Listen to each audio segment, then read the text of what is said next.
Bem-vindos ao curso de Computação Simbólica. O meu nome é Leandro Sfair, eu sou professor do Departamento de Engenharia Mecânica da Universidade Federal Fluminense, onde eu atuo como pesquisador no LATERMO, Laboratório de Termociências.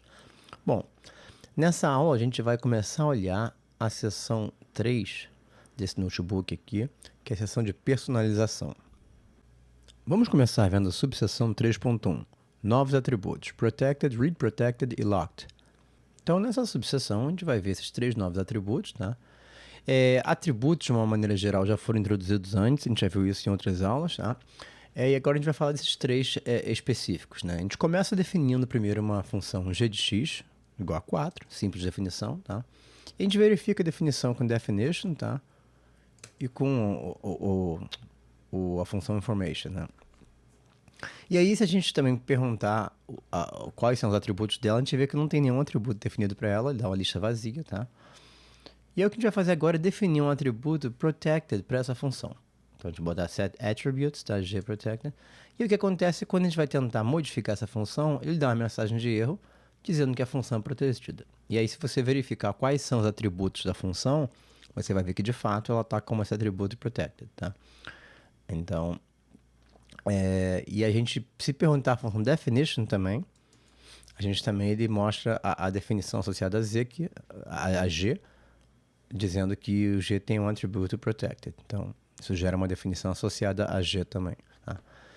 O atributo read protected é um pouco diferente. Tá? O que ele vai fazer é impedir que as definições associadas a um certo objeto, a um certo símbolo, sejam visualizadas. Tá? Então, ao eu definir como atributos de G read protected e perguntar, na verdade, informações sobre G, tá? Você vê que ele me diz lá os atributos, diz que é do contexto global, mas já não diz mais qual é a definição de G. Se eu perguntar com definition, mesma coisa, ele só diz os atributos. Tá?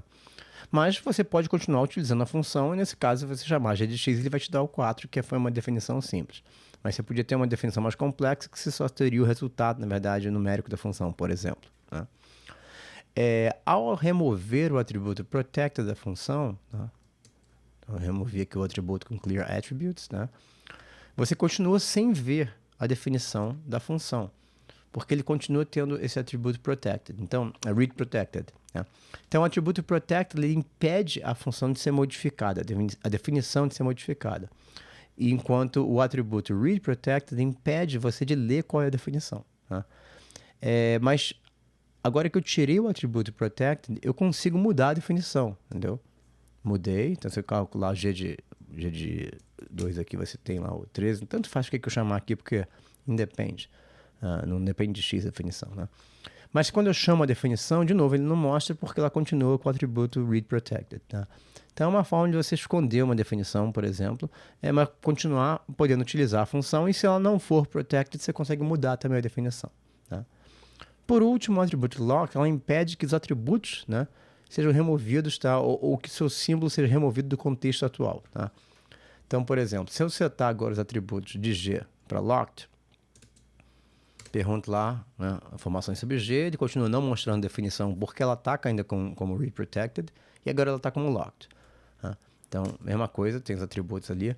Agora, se eu tentar limpar o atributo, até esse locked que eu acabei de setar, ele não deixa, porque está travado o símbolo. E você não vai conseguir fazer mais isso, a menos que você saia da sessão de matemática com quit ou abrindo e fechando, ou fechando e abrindo o kernel, né? Você também não consegue remover o símbolo do contexto e, consequentemente, removendo tudo associado a ele, né? Então, ele não deixa se remover, tá?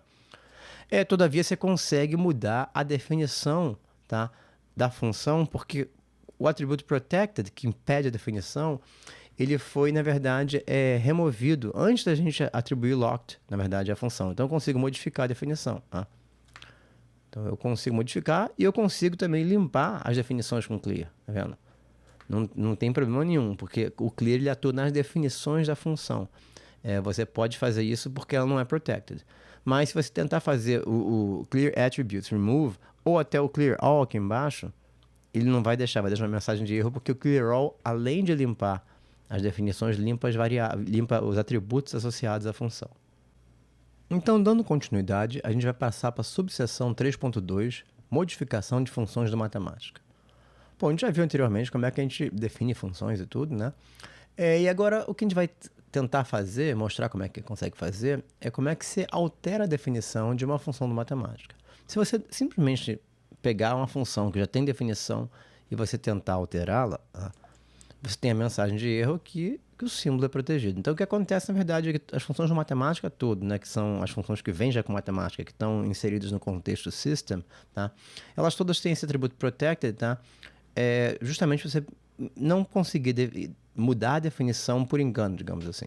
Então, se eu rodar aqui o attributes da função sendo, que a gente usa no exemplo, ele vai dizer lá que tem 2 atributos e o terceiro aqui é da protected, tá?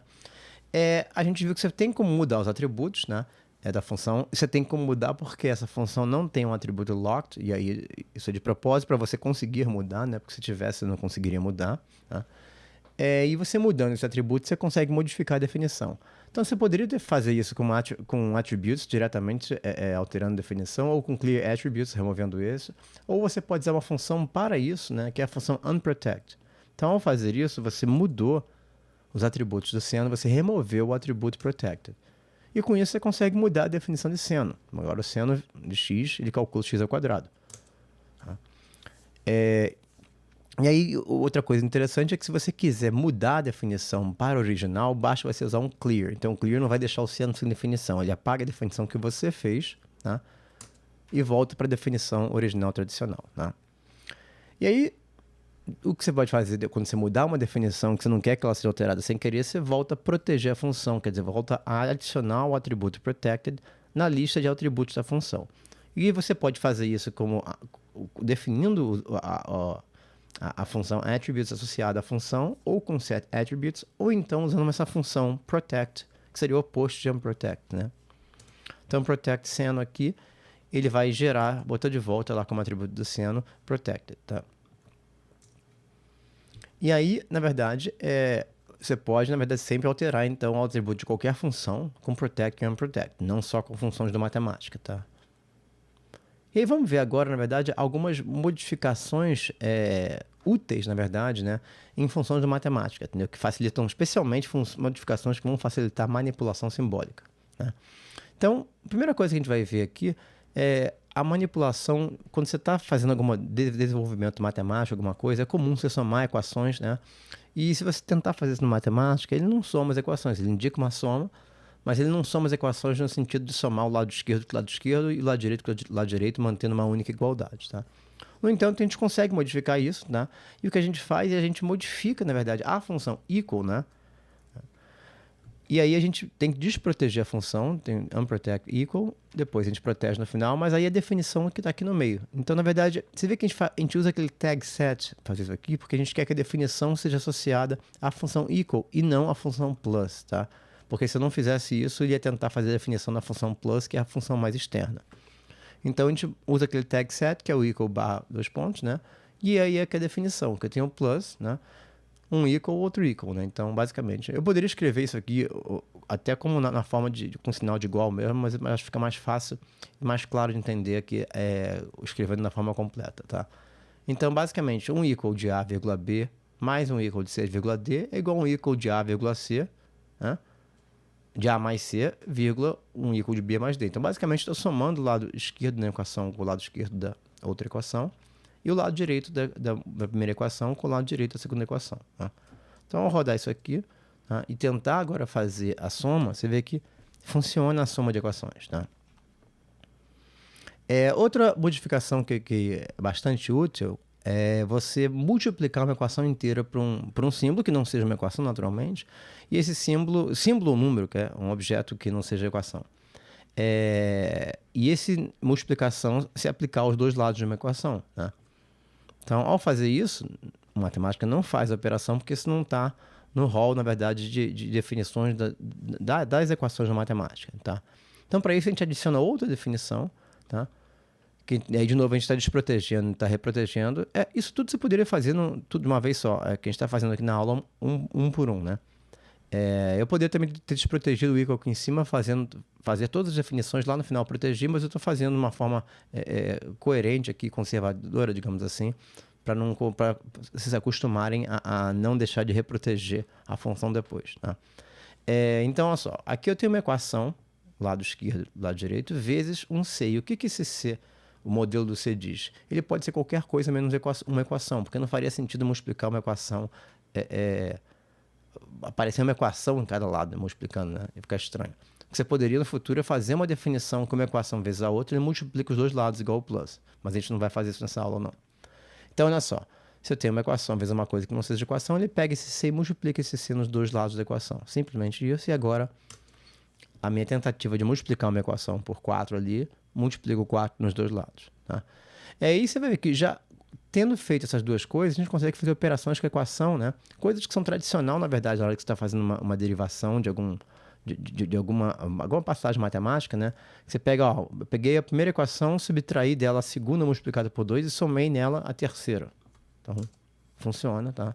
Então, isso é útil, muito útil na hora de fazer derivações matemáticas. Outra coisa que a matemática não faz é você pegar uma equação e subtrair dela um objeto que não seja uma equação, tá? E nisso, em geral, o que a gente quer fazer é subtrair esse x dos dois lados. Aí quando fala subtrair, é somar, na verdade, né? Você só está somando uma coisa que tem um sinal negativo na frente. Então, a gente adiciona uma nova definição para o equal de novo, então tag set aqui. E agora tem um equal mais um objeto, né? Que não seja uma equação, porque se for uma equação, você vai cair na definição anterior, primeira definição, que é uma equação mais a outra, tá? Então, uma equação mais um C que não seja uma equação, tá? Ele vai somar esse C dos dois lados, tá? Então, ao fazer isso aqui, eu consigo agora subtrair esses dois lados. Isso é muito útil, na verdade, quando a gente está fazendo também derivação, né? E aí, se você pegar agora a função definition e chamar ela para a função equal, você consegue verificar todas as definições que você fez, na verdade, é a função equal. E aí, você vê que ele aparece, na verdade, como... Lembra que a gente usou o tag set? Ele aparece como um up value, na verdade, tá? Porque essa definição aqui não é associada à função mais externa, que seria, no caso, aqui o plus, e aqui times, e aqui o plus de novo. Tá? As definições são todas associadas a equal. Então, dando continuidade, a gente vai passar para a subseção 3.3, utilização e definição de mensagens. Então, a gente já viu que mensagens de erro, na verdade, aparecem em volta e meia quando a gente comete algum erro de sintaxe, seja lá alguma operação inesperada que ocorreu, né? E a mensagem avisa que aqui, na verdade, qual foi o erro, né? Então, por exemplo, se eu chamar seno, a função seno com 2 argumentos, ele vai dar a mensagem de erro, tá? Se você ler a mensagem, ele te avisa que seno foi chamado como 2 argumentos, enquanto um único era esperado, porque a função seno só tem uma variável, só um argumento, né? Eu posso ligar e desligar a mensagem de erro com off e on, que a gente já viu em aulas anteriores, tá? Então, se eu desligasse a mensagem que ele deu aqui, que é esse nome aqui, seno argx, você consegue ver more information, tem o nome da mensagem, você pode copiar o nome da mensagem aqui e da paste, tá? Então, esse é o nome da mensagem acima. E aí, se eu chamar de novo seno errado, óbvio que ele não tem uma definição para seno com 2 argumentos, mas não faz nada, tá? Mas ele não dá mensagem de erro. Aí, se eu ligar de novo e chamar o seno de novo com 2 argumentos, ele continua dando a mensagem, tá? E aí, vamos agora entrar mais um pouco em como é que a gente especifica mensagens na matemática, tá? Mensagens são especificadas na matemática com a função message_name, tá? A função message_name, ela tem uma estrutura, na verdade, que você vai te dar o símbolo a qual a mensagem vai ser associada e um tag depois, né? Esse tag, na verdade, na forma completa, tem que ser um string, né? Você pode escrever message_name assim e você vê que ele já gera uma forma abreviada com 2 pontos, tá? Então, na forma abreviada, você pode escrever com esse par de 2 pontos, tá? Mesma coisa. E aí você vai perceber que na forma abreviada, igual aqui em cima nesse argx, não tinha um string, tá? O que acontece é que você pode escrever sem string e ele vai interpretar esse segundo argumento, se for um símbolo, como string também. Tanto que se eu chamar o full form disso, olha só, o tag está entre aspas. E a mesma coisa que eu tenho aqui. Então, se você for escrever na forma compacta, não precisa botar as aspas de string, por mais que ele vá converter isso para string depois, tá? Se você chamar sem string aqui com message_name, dá erro, tá? E aí, por exemplo, um tipo de mensagem comum, na verdade, é a mensagem de uso, né? E aí, como eu falei, o tipo de mensagem, que você tem tags diferentes, na verdade, para mensagens que têm funções diferentes, tá? E você pode usar o tag que você quiser, você pode inventar seu tag. Então, um tag que tem em comum é o tag usage, né? Que você usa em mensagens de uso, tá? Então, ao definir f, né, o message name, dois pontos, usage, tá? Você diz como é que a função f é utilizada. Então, aí, ao chamar a função f, já não aparece mais a definição de f. Aparece aqui. Na verdade, nesse caso, a função f nem tem definição, mas por mais que eu fizesse uma definição de f, ela não vai aparecer, tá? Então, se eu fizer aqui um f de x, né? Um x2, e chamar de novo f, o que não aparece a definição. Para aparecer a definição, você teria que chamar, né, o information na forma longa, tá? Ou chamar o definition. E aí você vai estar chamando a definição, tá? Então, aí você fica similar ao que acontece com outras funções de matemática quando você pergunta sobre alguma informação sobre a função, tá? O que aparece é a mensagem de uso, tá? Eu poderia ter feito a mesma definição usando message name também. Aí, nesse caso, eu não precisava na forma completa. Daí, o usage tem que ser um string, né? E aí, você vê que agora eu estou chamando isso aqui. Eu mudei o usage. Antes estava f de x é utilizado assim. Agora eu mudei para f de x é utilizado de outro modo, né? Se eu chamar agora f, você vê que ele mudou aqui a mensagem, né? Então, você vê que isso aqui é equivalente ao utilizar a forma curta, né? Assim como é todas as outras formas curtas de matemática, né? Outra coisa interessante você fazer a mensagem de uso é que se você... deixa eu até apagar isso aqui.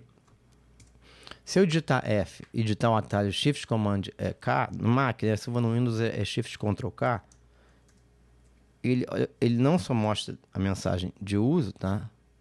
Aqui embaixo, mas se você clica aqui, ele já gera a sintaxe esperada para essa função. E aí eu poderia entrar aqui e digitar x, digitar aqui dentro, botar um x aqui dentro e chamar a função, por exemplo, tá?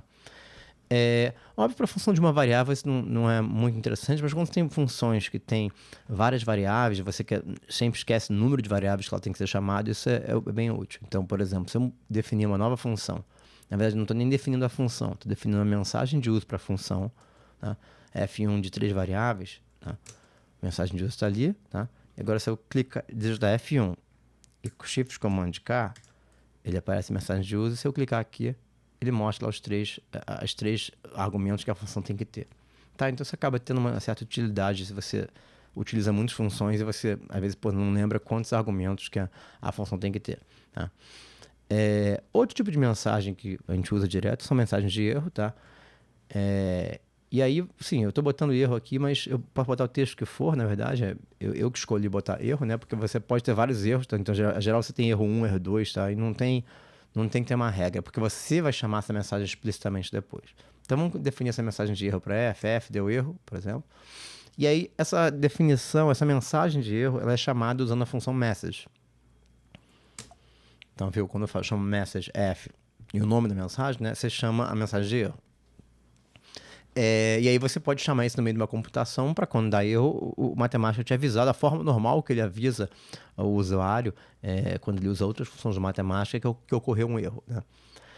Outra opção interessante também é você, na mensagem de erro, você ter campos, na verdade, para a matemática, quando der erro, você retornar informações sobre valores associados ao erro, digamos assim, né? Então, e esses campos no string, você escreve ele, na verdade, como sendo, seguindo uma numeração, um primeiro campo, segundo campo, e entre esse par aqui de aspas simples, essa crase, na verdade, né? Então, você definiu isso aqui. Então, se eu chamar agora a mensagem, eu posso chamar essa mensagem com mais argumentos, e esses argumentos são os valores que vão entrar nessas posições, nessa ordem, tá? E aqui eu só usei number form para ele formatar esse número, não passar para, como esse número em ponto flutuante, ao passar por aqui, ele pode querer botar mais zeros ou então botar uma aspa adicional só para dizer que ele, dali em diante, é tudo zero o número, tá? Então, para ficar o número bonitinho, a gente chamou aqui o number form para formatar, tá? E aí, outra coisa é que, além do number form, na verdade, como isso aqui recebe um string, tá? Você poderia, em vez de dar number form, converter o número para string, tá? Com a função toString. Então, daria no mesmo. E, por fim, a gente vai pegar as mensagens associadas a f e ver que elas podem ser vistas também quando se chama full definition. Se full definition, lembrando que ele mostra, além da definição, todas as demais definições associadas a f. E aí você vê que as mensagens entram, na verdade, como sendo na forma de up value, na verdade, né? E você pode limpar as definições todas e as mensagens com clear all. Ao chamar Full Definition não tem mais nada lá. E com isso a gente chega ao final dessa aula. Eu espero que vocês tenham gostado. Se vocês tiverem qualquer dúvida, comentário ou sugestão, anota no comentário do vídeo ou envia pra gente. Se vocês gostaram, curtam o nosso vídeo e lembrem de seguir nosso canal para ficar atento às novidades.